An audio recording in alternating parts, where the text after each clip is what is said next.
Hopefully you won't ever find yourself here at the Barbara Bush Children's Hospital at Maine Medical Center, but you know, all the families who are here have said that at one time or another, that they never expected to be here needing the care. We are in the room of a very, very special little girl. This is Zoe Griffith Clements and her mom, Tory. It's so nice to see you both, and we kind of exhausted Zoe, I think, Tory. But you have spent quite a bit of time in this hospital. Zoe is a twin with a twin brother, and she was born with a heart defect, a hole in her heart. You did have some surgery to repair that at the beginning, right? Yes.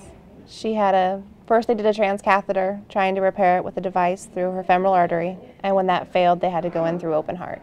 And they were able eventually to repair the hole in the heart, but then she required some medication to treat an infection. Tell us that part of the story. After she was released for about a day before we were ambulanced back down, they realized she had fluid forming around her heart, and before they opted to use steroids to remove it, they ran some blood cultures, and they realized she had staph infection forming on top of her sternum.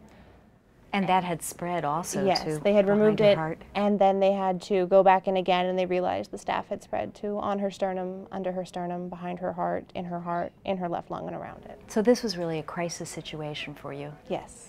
And she's been on some antibiotics, and that hadn't gone so well either. Yeah, they started her on one antibiotic they felt was too harsh for her system, so they moved her to a different one, and after a few weeks her body rejected it, and she became allergic to it.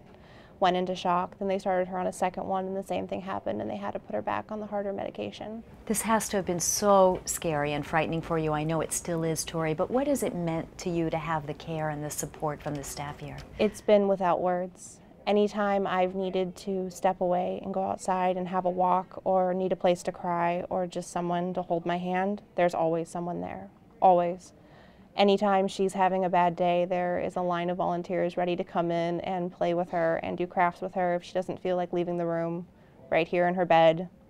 They'll bring in movies, they'll do anything they can to keep her as happy and life as normal as possible. When her brother and her sister are here, it's the same thing. They shower those two kids with love, so they feel this is a safe place for not just them, but their sister. And I know she's on some medication, which makes her a little bit tired now, but Yes. I saw her watching a movie and enjoying her afternoon. She does. So I know she's a real fighter, and right now what you're hoping for is that this latest antibiotic will work to take care of this staph infection. And this will be the end of her treatment after this. And now that her heart is repaired, once she gets through this hurdle, she'll be able to live a long and happy and healthy life. Well, we hope the same thing, and thank you so much for sharing this story with us. And we'll all be thinking of Zoe today, and these are the children that we want to keep in your mind as you help support the Barbara Bush Children's Hospital at Maine Medical Center. Back to you.